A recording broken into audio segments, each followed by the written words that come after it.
So when do we drop E and when do we leave the E when we're adding a suffix? So there's some quite clear rules for this one, which is a relief.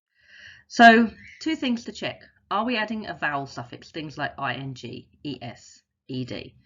And then also you need to just think about, is dropping that E going to be allowed by other spelling rules? So for example, words ending in a C or a G, if they've got that E with it, does it need to stay there to keep the G and the C making that second sound, the S or the J sound? So they're the two key things to think about, whether we drop the E or not.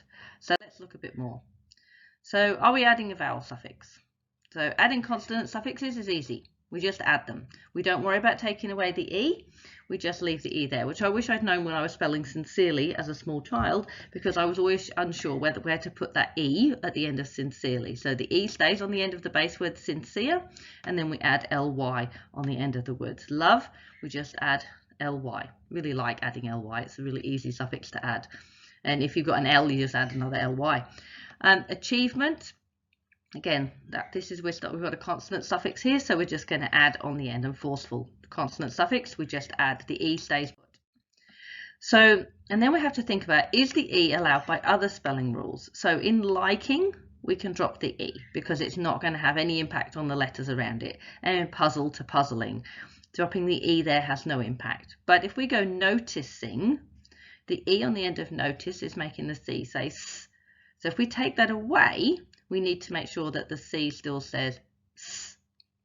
So in noticing, the I has gone next, so the I is now having the influence instead of the E, so that's fine because the C will still say S.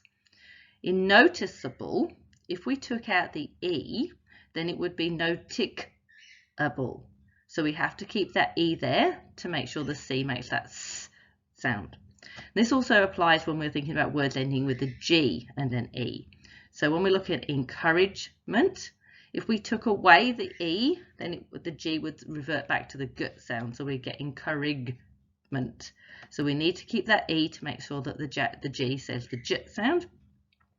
Whereas in charging, the E can be dropped because the I can still do that job of changing the G into a J sound.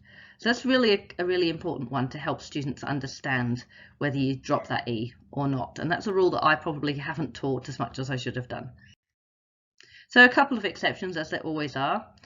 Truly an argument would be exceptions here, but English words can't end in an E. So that E there was only there because English words can't end in an E in the base word.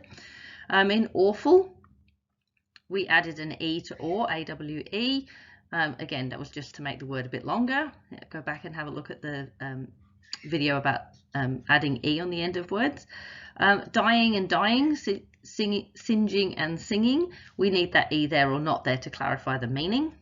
And acreage, if we take the E out, we actually don't have one vowel in every syllable. So that's why we leave it in there, because we've got to satisfy that other rule. So we can't break one rule to start another. So I hope that gives you some ideas, and particularly that one about teaching about the G and the J, the C and the G, and how they change their sounds and whether that's happening or not.